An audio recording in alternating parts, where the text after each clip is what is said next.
Bienvenidos una vez más a Night Researcher. Soy su anfitrión, Alan, el investigador nocturno, y como podrán darse cuenta, no me veo. De hecho, ni siquiera están viendo nada. No es como el video de las historias. Este es un formato que quisiera probar referente a un podcast, porque desde hacía un tiempo tenía la idea de hacer uno y pienso que esta es la oportunidad precisa. Pero no lo podía hacer solo, así que traje a un amigo mío aquí presente. No sé si te puedas presentar. Hola. En realidad tampoco presente porque me encuentro de viaje en otra parte. Tuve que instalarme en algún otro lado para realizar esta grabación. Pero sí, yo estoy aquí. Yo soy el archivador, parte del equipo de Night Researcher, también conocido como NR o Nucas Rotas de la edición. Bueno, ahí está nuestro amigo el archivador. Porque no se crean que todas las investigaciones las hago yo solo. No tengo la mentalidad para eso. Así que es justamente aquí mi colega que también me ayuda. Y hoy queremos dialogar, conversar, hablar de un tema en específico. Desde hace ya bastante tiempo se utilizan las figuras de los creepypastas como estas formas de mitología moderna, si se puede decir así. Pero realmente es así, es decir, realmente podemos tomar un montón de personajes creados en internet por adolescentes sin nada mejor que hacer y extrapolarlos a algo tan importante como cultura moderna. La verdad, pregunta difícil porque, pues hey, lo de las historias y lo de las investigaciones es difícil y siendo de sinceros, cuando se trata de investigar lo que se conforma por la fanfiqueosfera y tengo que meterme a un montón de partes en internet con headcanons, modificaciones y pequeñas distintas interpretaciones sobre otros seres que son los creepypastas, uno lo piensa y de hecho se parecen mucho a los mitológicos originales en realidad. O sea, ¿En qué sentido? uno pensaría que estarían más alejados, pero no, en realidad están muy cerca, al menos en las cuestiones de sus características iniciales, ¿sabes? ¿Podrías darnos un ejemplo al respecto? Es decir, algún ejemplo antiguo que lo veas y digas, esto lo puedes poner fácil en internet y cuela. O sea, algo así. Ok, sí. Sí, perfectamente, sí. A ver, déjame pensar brevemente en esto. Imaginemos que existe esta historia sobre un chico que al nacer es abandonado por su madre, una mujer con muchos problemas de distintos tipos, desde una gran depresión, muchos problemas con su marido, que es un apostador, mujeriego y directamente violentador con ella en algunos sentidos físicos, mentales, psicológicos, y ella ha terminado muy trastornada bajo varias cuestiones de depresión y de abuso, y esto lo descarga sobre su hijo, arrojándolo básicamente de la casa y dejándolo rondar. De todas formas, una especie de hermano mayor, por decir así, lo saca de esta pobreza en cierta forma, pero en el momento en el que lo saca de esto, el niño, viniendo de esta unión extraña entre estos padres tan raros, provenientes también de lugares y de, digamos, trasfondos que tenían que ver con lo sobrenatural, agreguemos esto ahora, nace con una extraña habilidad, la capacidad de ¿cómo se llama? De manejar la locura, manifestar el pánico en el sentido griego de la palabra y destrozar la psique de alguien, simplemente hacer huevos fritos con el cerebro de una persona, convocar a los animales y a las plantas y al humano para transformarse y unirse en una cacofonía de caos. Eso es lo que este niño podría hacer. Y en un intento de unos, digamos, marineros, ahora establezcamos que esto está en el puerto, este chico hace demostración por primera vez en estos poderes, y transforma a estos abusadores en delfines. Pero no solamente los transforma en delfines, sino que los deja torturados y encerrados en prisiones mentales por el resto de su eternidad, volviéndolos básicamente pequeñas masas sin pensamiento. Al darse cuenta su hermano mayor, el que lo rescata de la pobreza, y sus mismos padres, lo ven como algo increíble. El chico tiene mucho potencial en ciertos sentidos, así que entre los tres se ponen de acuerdo y lo realzan como una figura importante dentro de su círculo y comunidad, volviéndolo así una especie también de ser respetado. De todas formas, este carácter que se basa en la locura y en el resolver sus problemas en esto lo hace un niño muy violento e impulsivo en muchos casos, al punto de que él mismo llega a perseguir a otros chicos o otras chicas tratando de hacer que le hagan favores o que le realicen ciertas tareas o forzarlos a entrar dentro de relaciones tanto amistosas como sexuales para algún punto en el que crece, e incluso cuando no crece, llegando a ser particularmente aterrador en su egomanía, en su sociopatía y su psicopatía. Ahora, todo este ejemplo tan extenso que les puse, que en cierta forma tiene como ciertos elementos que yo podría esperarme de alguna historia de internet, estos elementos vienen de la historia del dios griego Dionisio, de una de sus muchas interpretaciones. ¿Qué dices? Sí, exacto. Y aquí está la otra cosa, hablando también un poquito de lo que decía y lo difícil que es investigar creepypastas. Como todos sabemos, las creepypastas están hechas por muchas personas. Slenderman es una creación de todos.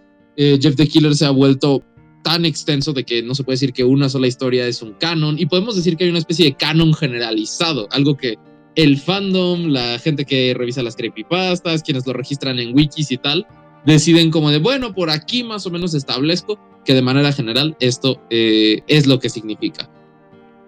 Pero esto también ocurre con los mitos antiguos, en realidad. Volviendo a Dionisio, por ejemplo, Dionisio no tuvo solamente una encarnación, sino que Dionisio tuvo 3, dependiendo de sus épocas dentro de la mitología griega, sus cultos, porque no era lo mismo alguien de Creta creyendo en Dionisio que alguien de Atenas o de Espartas creyendo en Dionisio. Todos ellos tenían imágenes un poco diferentes. Hubo un momento en donde Dionisio fue un niño, otros en donde fue un adolescente más coqueto y más relacionado como con las cuestiones de la lujuria y así, y hubo otro en donde era solo simplemente un dios adulto capruno con relaciones a la locura. De hecho, en esa época en donde era un adulto se parecía mucho al dios Pan. Pero lo que me refiero es, todos los, en cierta forma, uniones que te puedes encontrar entre las historias en realidad, nacen de las interpretaciones múltiples. Todas las historias tienen miles de interpretaciones. Si yo fuera el investigador nocturno y no el archivador, y yo estuviera así dirigiendo el canal, yo contaría las historias de una manera distinta. Por lo tanto, genero una nueva versión del mito que puede transformarse en la versión canon o no, por decir así. El canon no es otra cosa más que una especie de plastilina maleable. Creo que así lo definiría yo. No sé, mucho texto, ya hablé mucho. Mira, incluso si lo pones así, 2 buenos ejemplos que se me ocurren para relacionarlo un poco con mitologías antiguas sería con los creo que eran monjes o eruditos cristianos cuando se toparon con la mitología nórdica, de que hay una alta probabilidad de que la mayor parte de lo que nos llegó de la mitología nórdica haya sido trastocada, tal vez de forma accidental o de forma intencionada por esta gente. Porque viéndolo desde sus fuentes, es decir, desde lo poco que dejaron los nórdicos cuando pues abandonaron la cultura, hay algunas diferencias bastante sustanciales, incluso algunas tan grandes como el hecho de que Odín, siendo referido como padre de todos, no vino hasta mucho después. Y se consideraba por lo general una figura como engañosa, pero que los viajeros se encontraban de vez en cuando. Incluso el propio Thor, que no era considerado hijo de Odín, sino que fue asociado después, o ya yendo a un ejemplo todavía más drástico, es muy probable de que Loki ni siquiera existiera en la mitología nórdica hasta mucho después, es decir, que fuera una invención posterior. Lo que me lleva ahora a la mitología griega. Si mal no recuerdo, creo que era Helios. Fue un producto que unos marineros encontraron en una isla en donde pues se hacían, creo que eran cultos al dios Pan, si mal no recuerdo. Pero según la historia, cuando se acercaban, escuchaban el nombre de Helios repetirse muchas veces. Y asumieron demonios, pues estarán venerando a algún dios o algo por el estilo. Y estuvieron asumiendo como bastantes de las características, estuvieron mezclando figuras y así hasta que dio el dios Helios que todos conocemos. No sería hasta mucho después que finalmente se traduciría la palabra Helios y se dieron cuenta de que significaba más leña. No estaban venerando a ningún dios, estaban pidiendo más leña para la fogata. Exacto, sí. Igual hablando de Pan, de hecho, o sea, en Grecia también está esta confusión que por un malentendido se supone de que alguien gritó en plena colina algo y se podía interpretar de unas cuantas maneras. En este momento no recuerdo cuáles eran las palabras exactas, pero básicamente se podía traducir de el dios Pan ha vuelto o el dios Pan ha muerto. O sea, esas son como las dos formas en las que lo tenía posible así. Entonces, el dios Pan, el dios del pánico y de la naturaleza y la representación de lo salvaje, falleció. Hay muchas interpretaciones de la mitología griega que mencionan que falleció y que pues fue un dios que simplemente se esfumó y desapareció y pues no lo pudieron recuperar, eso o se fue a un viaje. Entonces Sí. nadie sabe realmente qué ha pasado con el dios Pan, en teoría, según dentro de la propia mitología. O sea, y todo esto se basa únicamente en que alguien gritó esto. Sí, en plena, ¿cómo se llama? En plena montaña. Y alguien más lo escuchó y dijo espera, el dios murió. Y asociando ya con con creepypastas, recuerdo el último episodio que hice, el de los proxies, mencioné que toda la figura de proxy, toda la mitología, todo el hecho de que llevaran máscaras, de que trabajaran para Slenderman y que fueran gente que estuvieran mentalmente destrozada o cosas por el estilo, viene por el simple hecho de que la gente no tenía ni la más remota idea de cuál era el papel del personaje de Tim, o sea, del hombre mascarado en Marvel Hornets. Y lo vieron y dijeron, pues a lo mejor está trabajando para Slenderman. Cuando en esa época todavía se le refería a Slenderman como el operador. Y de ahí simplemente se siguieron y se siguieron y se siguieron y se siguieron con multitud de historias más que incluso por lo que investigué, como un 70, un 80% de las mismas son Lost Media. O sea, están perdidas, no se pueden recuperar ya. No sé, me parece curioso pensando de esa forma, porque justo como mencionas con Pan, de que una sola frase dio como contexto a absolutamente todo esto. Ahora, una figura dio como origen a toda una categoría de personajes que se dio casi de forma accidental. Simplemente la gente se siguió. Exacto, sí, y pues pasa con un buen de creepypastas en realidad si te pones a pensar, porque también ocurrió con los backrooms en su momento, que se inician como una especie de cuestión igual tendencia en internet subadyacente a estas redes y terminan así, ¿sabes? Entonces... Incluso una cosa, tenía pensado hablar en el otro capítulo, pero yo creo que es bueno mencionarlo aquí. Dale. Los SCPs de la agencia que básicamente codificó el hecho de una agencia ex gubernamental que agarra objetos extraños y cosas por el estilo. La idea original era nació con SCP-173, si mal no recuerdo, la estatua. ¿El cacahuate? Sí, el cacahuate. Y esta cosa la pusieron en 4chan, porque siempre tiene que ser en 4chan. y a la gente le gustó y empezaron a responder con otras criaturas, y de ahí nació, por ejemplo, la Máscara, el Doctor de la Plaga, el Reptil Indestructible, etcétera, etcétera. Tanto fue así que pues se tuvieron que mover una wiki porque ya eran demasiado. Lo gracioso de esto es que se supone todo esto iba a ser un proyecto de realidad alternativa, como una RG. Pero el creador se le fue de internet en el momento en el que quería seguir desarrollando esto. Luego se le olvidó que lo estaba haciendo, y cuando se dio cuenta ya habían hecho una centenaridad de figuras, de criaturas, de entes, de fenómenos y cosas así, que el tipo se quedó en el sentido, bueno, ¿yo cuando hice esto? ¿Cómo sucedió? ¿Cómo pasó? Sí, es cierto. En eso tiene toda la razón. Aparte, y otra cosa, o sea, esto lo voy a decir, comparando comparando como estas historias más antiguas y prototípicas con las modernas, no importa la intención autorial en el sentido de que, ok, sí, la puedes registrar y de ahí se pueden dar otras cosas y se pueden hacer reinterpretaciones y también pues interpretaciones normales, pero lo que va a definir la longevidad de una historia va a ser sus múltiples interpretaciones por pues, fans o por lectores o por seguidores de la creencia de lo que estás contando. Sí. Y el cómo cada uno lo cuenta te lo va a definir, básicamente, para el resto del tiempo. Hay dos ejemplos, de hecho, muy buenos que me parecen importantes. Uno contemporáneo con creepypastas y otro de antigüedad. No sé si viste el capítulo de Jane, Nina y Homicidal Liu. ¿Vale?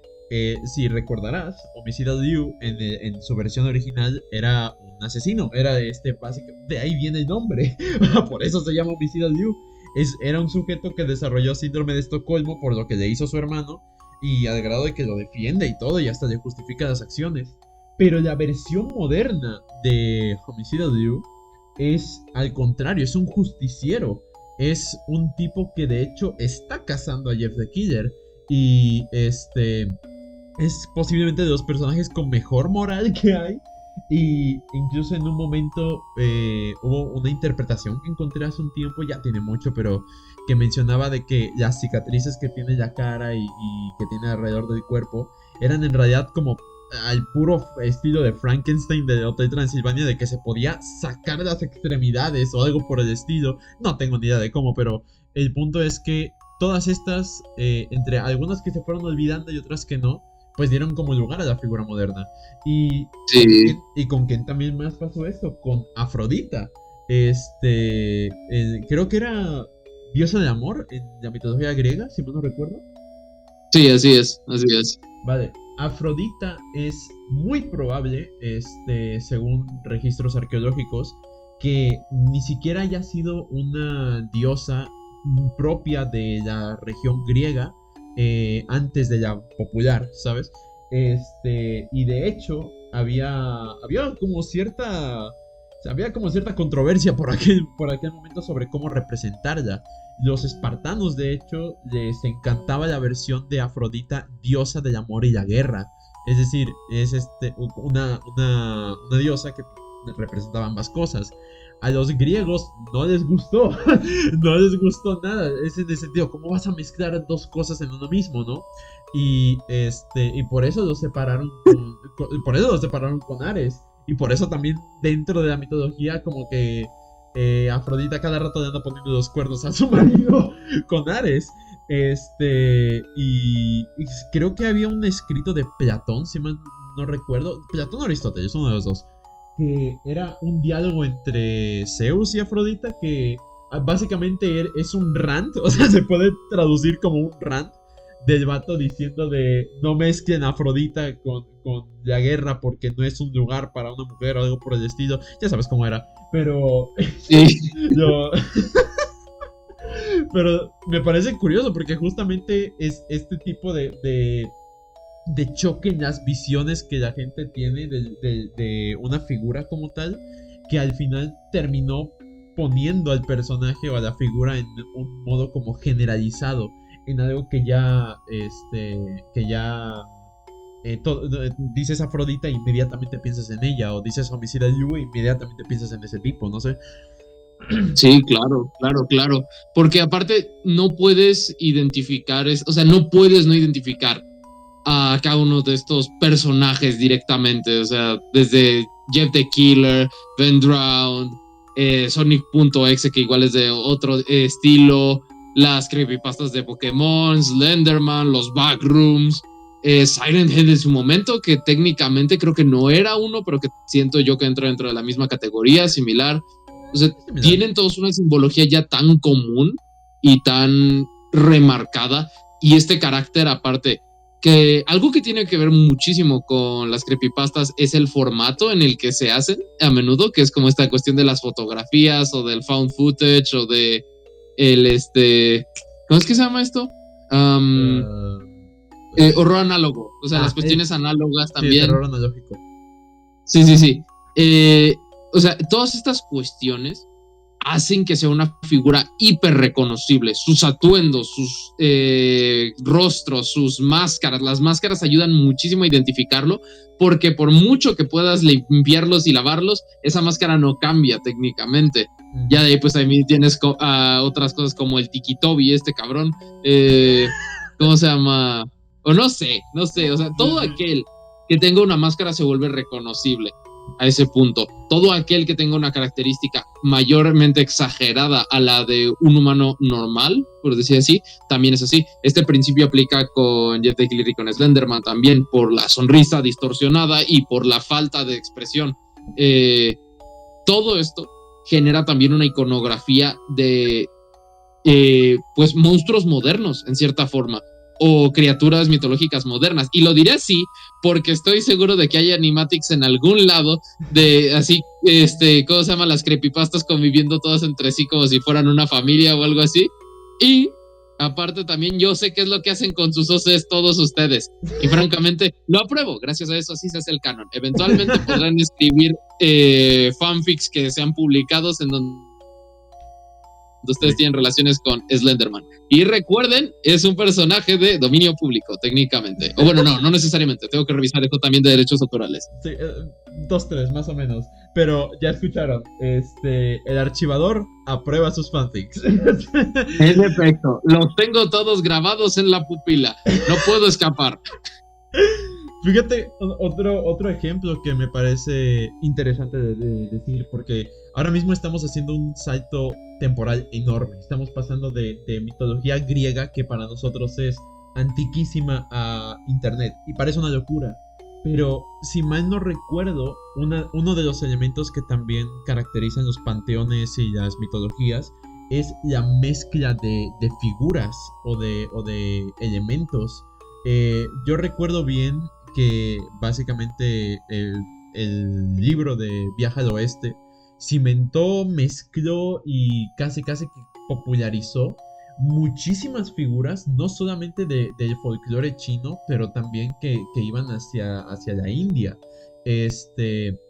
Mezclaron muchísimas cosas que al final son casi inseparables, al grado de que si bien el Sun Wukong de antes de Viaje al Oeste era representado de 1000 formas distintas, o representaban, no sé, raptando mujeres o con varios hermanos y cosas por el estilo, llega Viaje al Oeste y ya no puedes pensar en Wukong sin pensar en el castigo que Buda le dio, o ya no puedes pensar en Buda sin pensar en justamente algunas de las cosas que hizo durante Viaje al Oeste, al menos dentro de ese sentido.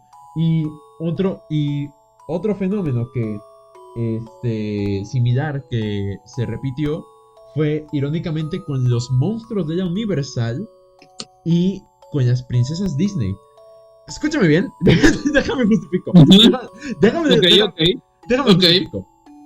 Pensemos en los monstruos de la Universal.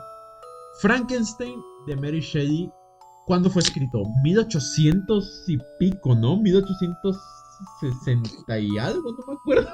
Pero déjame modificar aquí verificar rápidamente. Okay. Le Modernus Prometheus, a ver, 1818. Ok, 1818. Y también está con Drácula, que viene de más o menos, no de época victoriana, pero un poco menos. Luego está El Hombre Invisible, que ya es de H.G. Wells, ya va como por 1895, si mal no recuerdo. Y el hombre lobo y la momia, que son figuras simplemente arquetípicas, es decir, se repiten tanto que dices, bueno, pues es una momia y un hombre lobo, no hay pedo. Pero lo gracioso de esto es que por el simple hecho de que fueron utilizados bajo el logo de la Universal Pictures durante la época del cine de horror en blanco y negro, ahora mismo piensas en esos y ya no puedes no pensar en los demás. O sea, es en el sentido de, por supuesto, los monstruos de la Universal, los monstruos universales, pero pues, técnicamente no empezaron así. Ni se diga de las princesas Disney. Tienes a la Cenicienta, cuya versión más antigua, si mal no recuerdo, proviene de la antigua Grecia. Tienes a Blancanieves, que viene de épocas medievales. Tienes a la Cenicienta, que es la reinterpretación de la reinterpretación que hicieron los hermanos Grimm. Tienes a la Sirenita, que viene de Hans Christian Andersen, un tipo más moderno, tirando para igual época victoriana, si mal no recuerdo. Y así, o sea, es bastante. ¿Y por qué los juntas? ¿Por qué juntas todo esto? Número uno, porque a Disney se le ocurrió llamarles princesas. Y número dos, porque Disney las hizo. Y ya está. Nada más. Y si lo pones en ese sentido, cuando lo verificas con mitologías más antiguas, te dices, bueno, es cierto. Los griegos, como ya mencioné con Afrodita, agarraron bastantes figuras que pudieron encontrar, como que medio las encajaron de como pudieron, y ahí quedó. O lo mismo como ya mencioné con Viaje al Oeste.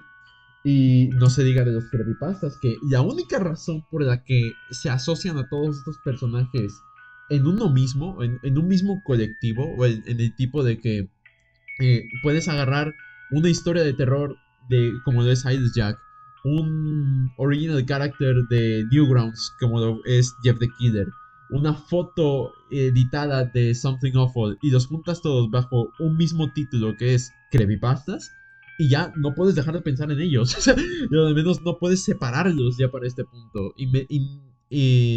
Inevitablemente vas a pensar en uno o en el otro.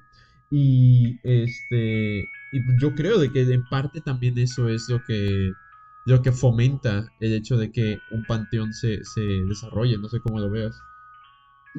Creo que estoy de acuerdo contigo en casi todo, salvo en una cosa, y es el hecho de que, ¿cómo se llama? Las creepypastas tienen otra capacidad, que de hecho otras historias igual han tenido conforme ha avanzado la historia. Y es el hecho de que pueden ser panteones crecientes, pero también decrecientes. ¿A qué me refiero con esto? O sea, me refiero a esto en el sentido de que, hablando de panteones como en el sentido de figuras establecidas que representen algo, o sea, cuando hablamos de mitologías solemos hablar de leyendas, y mito es literalmente, no, la definición no es así, pero pues es básicamente una historia antigua que actualmente pues se queda como un relato en el que no se cree, en cierta forma, ¿sabes? El mito es antiguísimo, el mito define el resto de cosas, pero el mito al mismo tiempo no se modifica, o sea, se modifica, pero de una forma muy específica, solo hacia adelante, y explica muchas cuestiones como sobre seres sobrenaturales y así, pero bueno, uno puede decir que estas nuevas historias, o sea, desde que tenemos ya cada vez mayor acceso a la información y el internet, que esto es lo que concierne a las creepypastas, como ahora no solo podemos agregar, y eso también es lo que queda registrado para la posteridad, perdón, sino que aparte podemos regresar a versiones anteriores y que están perfectamente archivadas y conservadas gracias al internet. Entonces, verdaderamente podemos crear nuevos mitos constantes que van a la par, por decir así, nuevas historias que van a la par en estados de evolución, que desde la fotografía en donde aparece, por ejemplo, Jeff the Killer, o desde las primeras historias de Smile Dog, o todas estas cuestiones, desde estas primeras, que se haga una historia, que luego una persona diga, esta no me gusta, me voy a regresar al origen y voy a hacer mi propia cosa, pues de ahí se sigue. Y francamente, o sea, hay que agradecer el hecho del archivo. Es bueno que tengamos tantas cosas guardadas y que estén al acceso de otras personas, porque gracias a eso podemos hacer, constantemente nuevas interpretaciones que avancen en más o menos la misma línea de evolución o en la misma, digamos, cantidad de pasos evolutivos. Pero también es un negativo, como me imagino que también tú te imaginarás, porque eso quiere decir de que a veces estas historias se pueden, digamos, ¿cuál es la palabra?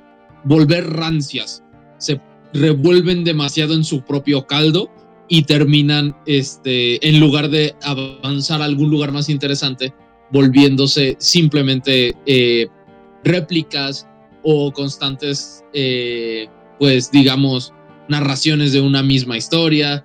Y eso puede ser súper popular, tiene todo su lugar, por supuesto, pero no tiene longevidad eventualmente, ¿sabes? Ujú. Y solamente la tendrá hasta que dé los siguientes pasos. Si una historia no puede dar los siguientes pasos, esa historia está destinada a morir.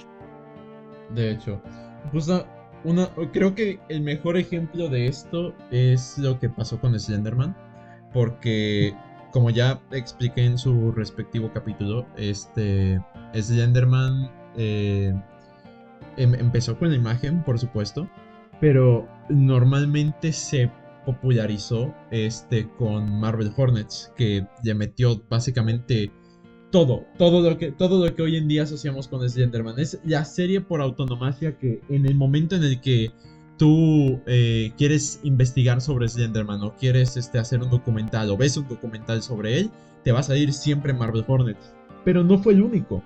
En Something Awful, de hecho, despreciaban bastante a Marvel Hornets. O al menos hay un pequeño colectivo que todavía lo hace.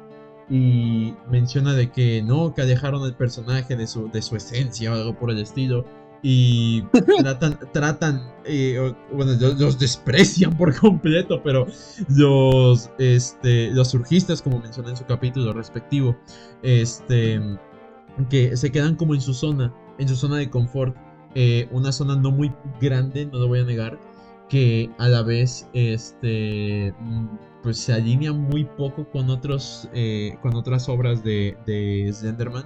Y lo cierto es que, ¿cómo se dice? Pues son una especie en peligro de extinción, casi casi. O sea, es muy raro que te encuentres uno de estos tipos en internet. Y lo mismo con el llamado Slenderverse. Slenderman, como dije, no inició, pero fue codificado por Marvel Hornets. Pero no fue el único. Muchísimos elementos que hoy en día son populares y que provienen de los antiguos foros de Something Awful fueron popularizados gracias a otras series, en el sentido de Tribe 12, Everyman's Hybrid, Dark Harvest y todo esto.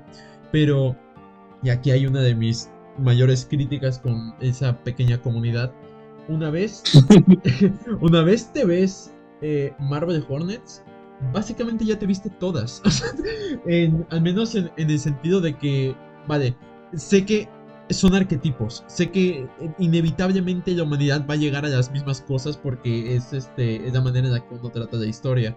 Y lo importante aquí es cómo la trates, no que sea original. Pero la cosa es que por lo general siempre te vas a encontrar lo mismo, solamente que o mejor o peor trabajado. Que si un proxy, porque fuerzas tiene que haber un proxy. Que si que si una fuente que es el que básicamente contagió a todos de Slenderman. Un investigador, un hombre que está buscando a otro y así, o sea. Son cosas que sí suenan lógicas porque dices, es básicamente la historia o la esencia de Slenderman. Pero a la vez, como la mayoría de las series son muy similares, se esfuerzan a la vez por tratar de variar.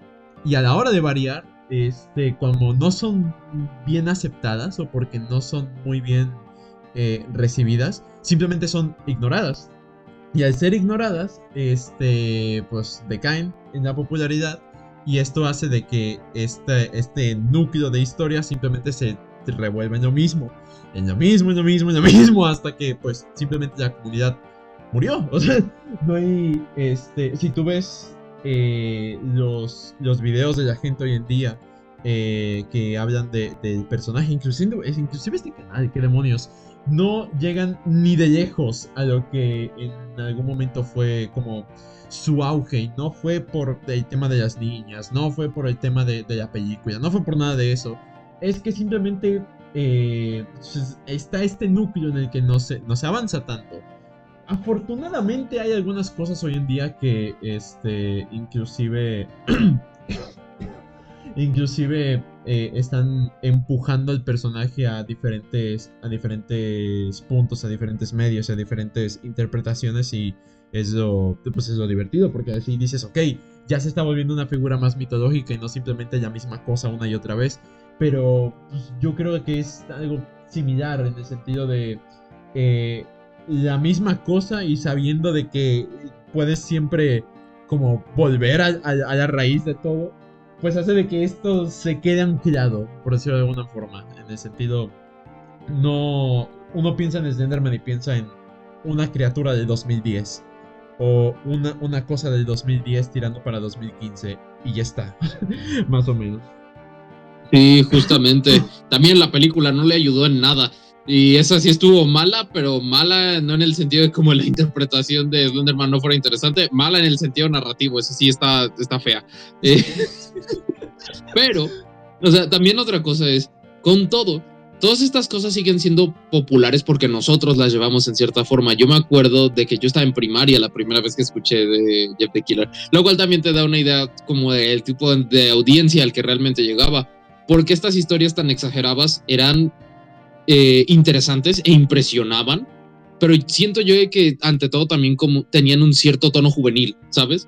Sí. Algo más relacionado al descubrimiento de nuevas cosas que a una parte, no digo que no sea realista, porque también dentro de lo juvenil hay algo realista, pero definitivamente tenía un aire un poco menos serio, ¿sabes? Sí. Y más juguetón incluso hasta cierto grado, por la misma interpretación, porque al jugarlo pues los mismos adultos se iban y pues nos quedábamos nosotros, por decir así, y decían de, ay no, pero es una forma de interpretarlo. Y hoy en día nosotros como adultos seguimos con estos íconos, ¿sabes? Yo recuerdo que mi primero, pues como yo ya dije, fue Jeff the Killer, pero luego también me hablaron de pues el resto. Me acuerdo, me dio un terror horrible pensar en lo que podía ser lo de Smile Dog. Aparte, esa foto me daba un montón de escalofríos cuando era chiquito. Y, o sea, de que pues de los encuentros en donde había uno de que, esta criatura te aparece en la niebla o tal, o es que se lleva a los niños, o es que era un niño que fue mutado por experimentos del gobierno y ahora está tratando de salvar a otros niños, pero como su cuerpo está mutado a la hora de abrazarlos, los mata o algo así. Y eso a mí me daba mucho miedo, me asustaba. Y el lugar en donde yo estaba era súper neblinoso. Entonces me daba miedo mirar por la ventana y notar figuras que eran simplemente postes y tal. Pero todo esto se queda con nosotros, y con todo y con una comunidad ya más grande muerta, nosotros llevamos en cierta forma el ícono, y es sencillo de llevar porque a menudo son como cosas que pues se pueden representar muy fácilmente. Una persona con una sonrisa más grande, un hombre sin expresiones, un cartucho de videojuegos maldito, habitaciones que se esparcen por todo el mundo, carne que se mueve. Entonces, este tipo de cosas son fáciles y juveniles e interesantes, y son iconos simples de representar, y eso hace que a pesar de que estén muertas sus comunidades, aún los llevemos dentro de nosotros. Literalmente todos ellos están dentro de nosotros en cierta forma. Es como una mitología, pero una mitología juvenil, ¿no? Una mitología más tirando para pues un público más joven. Es cierto, sí, yo estoy muy de acuerdo con eso, la verdad, porque las mitologías para adultos a menudo se pelean mucho entre sí. Ya verán también, digamos, otros conflictos religiosos o de sectas en el mundo, y por algo son así, ¿saben? Sí, la verdad. ¿Te imaginas lo bizarro que sería que se hagan guerras en el futuro o algo por el estilo, simplemente porque no están de acuerdo con un ship de algo así, no sé. O sea, No no, mames. no sé, el mundo Oye, está... me gustó más el episodio 5 de Mandela Catalog. No, el 67 está más chido. Hijo de la chingada. No sé, estaría muy raro, pero conociendo el curso del mundo actualmente ya nada me sorprende. También. Pues imagínense, si en algún momento se dan cuenta de que dentro de su propia comunidad llegan al punto en donde están a punto de librar una guerra santa verbal contra aquellos que no están de acuerdo con sus opiniones al respecto de una cuestión canónica sobre por qué el OC número 100 de las historias de Creepypastas número 77 no es el mejor de todos. Relájense un poquito, porque las historias están para modificarse. De ahí es de donde nace todo. Y tú también puedes crear tu propia historia. Irónicamente, creo que el que más se le debe de calcar ese mensaje en la cabeza soy yo. Considerando cómo luego siempre me pongo no sé, con las adaptaciones o con los remakes que luego hacen en el sentido de no, es que el original y no sé qué. O sea, no sé, creo que eso va un poquito para mí, nada más. Un poquillo, nada más un poquillo. Sí. Pero en fin. Entonces, podríamos concluir de que, en efecto, es mitología, pero es mitología más infantil. Yo, en un inicio, cuando hice el episodio de Jeff the Killer, yo lo comparé con un slasher de los 80s y los 90s. Pero, viéndolo en ese sentido, creo que... Va a sonar muy raro lo que voy a decir, pero tiene más que ver con un personaje de mitología que con Jason Voorhees o con Ghostface o lo que sea. Porque al menos ahí hay multitud de reinterpretaciones. Hay multitud de historias y pasan de ser personajes a arquetipos. Y pues los otros son personajes de franquicias. Así cambias algo y la gente se enoja. Entonces... Cierto. Aunque también, o sea, retrocediendo igual un poquito como el mismo concepto que yo planteé. ¿Sabes algo? Incluso más que mitología infantil o una mitología más juvenil, yo diría es una proto-mitología, ¿no crees? O más bien proto-folclore. Es cierto. Porque, si te fijas, son los primeros pasos para generar verdaderamente grandes cuestiones de leyendas locales, de distintas pequeñas historias, o sea, de que genuinamente, pues de lo que ha pasado en el mundo real, desafortunadamente, de las personas que a veces han llegado a creer en serio estas también historias. Y es triste, pero Frank, o sea, ya llegó ese punto en el que la información se ha esparcido tanto que ahora está como una historia hasta preventiva y se han vuelto cuentos o se han vuelto pues de nuevo estas cuestiones preventivas o se han vuelto simplemente imágenes hasta a venerar. ¿Cuánto te apuesto que Franca, pues o sea, ya directamente es un tipo de veneración las relaciones parasociales que tienen con los proxies algunas personas? Estoy completamente seguro. Puedo fácilmente ir a mi grupo de amistades, preguntar y mínimo uno me va a decir y estoy completamente seguro de que sé quién es. Pero... pero... No voy a decir el nombre. N. Pero... incluso... Solo lo voy a dejar así. N. No tiene nada más. Pero incluso así, una cosa que es un comentario que hace tiempo escuché. Irónicamente, Slenderman se ha convertido actualmente en lo que es como el Boogeyman o el Coco de nuestra generación. Obviamente no le van a cantar a los niños de que cómete tus verduras o duérmete temprano que viene de Slenderman y te comerá o algo por el estilo. Pero sí es como... sí es... Irónicamente es una figura que ya está indirectamente enseñando como cierto tipo de valor generacional a los pequeños. En el sentido de que, no sé, Slenderman al final del día rapta niños. Entonces, si los rapta, dices, ah, bueno, como cierta alegoría a este tipo de sucesos. Slenderman tiene proxies que por lo general son adolescentes o jóvenes adultos que están severamente trastocados. Entonces dices, ok, a lo mejor es alegoría no sé, a manipulación o a enfermedades mentales o algo por el estilo. No sé, es este tipo de cosas que al final lo están volviendo una figura más etérea, no sé si decirlo de esa forma, más que Sí, simplemente un personaje de copyright y ya está. sí, exacto. Funciona igual un poco como el concepto de los kaijus, ¿sabes? Sí. Que igual eso lo plantea muy bien, por ejemplo, Guillermo del Toro en la primera de Titanes del Pacífico, que es esto como de, son monstruos gigantes y son criaturas aterradoras, pero nos olvidamos de esa parte y se volvieron hasta nuestras cuestiones de divertimento en algún punto, ¿sabes? Ujú. Entonces, me recuerda un poco a eso también, en cierta forma. Es irónico. Este, no sé, siento que al menos en este sentido, ciertas de estas historias prevalecen, ya no solamente por reinterpretaciones y cosas así, sino porque tienen algo que conecta con la gente. Eh, en el momento en el que, por ejemplo, el malnacido de Jeff the Killer nació y su historia se popularizó, muchos no veían a Jeff como un monstruo, ni mucho menos, sino como una víctima o incluso alguien que hasta estaba justificado de sus actos. Y tú dices, qué barbaridad, ¿quién demonios pensaría algo así?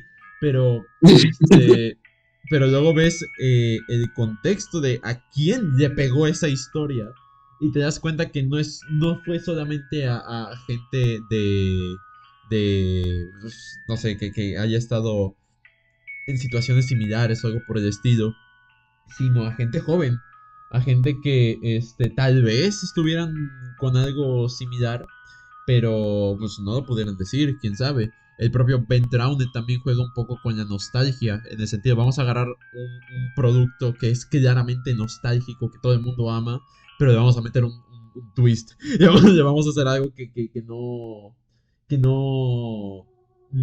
es natural, no debería ser natural. Y siento que eso es lo chido. Al menos la manera en la que una figura puede evolucionar es si logra resonar con la gente a la que va dirigida. Es como que. Sí. Es como esta frase de las mejores historias siempre tienen algo de verdad. Pues algo similar, ¿sabes? Sí, es una forma de verlo también, definitivamente. Hay muchos factores que hacen, o sea, muchas de estas cosas también no aplican universalmente, sino que más bien se juntan en distintas condiciones para crear distintos iconos modernos y así. La verdad. Y no sé, yo creo de que hemos llegado a una buena conclusión. No sé tú, no sé qué dices. A mí me parecería bien. Me siento bien. Puedo guardar esto también en el archivo. Perfecto. Y ya, si a alguno de ustedes le interesa volver a escuchar más sobre el investigador y el archivador disasociando como por ¿cuánto llevamos? Casi 50 minutos. Ok. Pues sí, Muy a bien, para alguien. un primer episodio está muy bien. Bueno, sí. Si alguno de ustedes tiene interés en seguir escuchándonos o en hacer sugerencias para otros podcasts o algo por el estilo, me encantaría que lo comenten, me encantaría de que lo pongan y trataré de hacer lo mejor que pueda. Eh, y pues esto, muchas gracias por acompañarme, muchas gracias por estar aquí. Y no sé si quieras decir algo al público. En medio de todo esto, vino la señora de la limpieza a limpiar el cuarto y tuve que decirle que iba a estar aquí todavía por al menos otra hora. Ay, güey. Muy bien. Está bien, el hotel lo cubre todo. Afortunadamente ya me voy mañana. Pero en fin, Perfecto. sigan con el investigador nocturno, acá Night Researcher, acá NR, acá Nucas Rotas, y que les vaya muy bien. Nos volveremos a ver. Ojalá, estaría padre que el formato de podcast funcionara. Me gustaría si tener algo así como para ir grabando todo el proceso del proyecto e ir viendo cómo es que se va manejando. Como digo, siempre es muy bueno tener videos e imágenes para distintas cosas. Sí. Es solo eso. Es Bueno, bueno tener acceso a la información. bueno, video sería más audio, pero eso es lo de menos.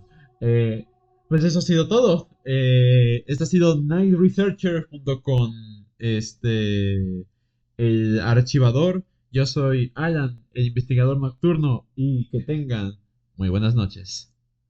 Adiós.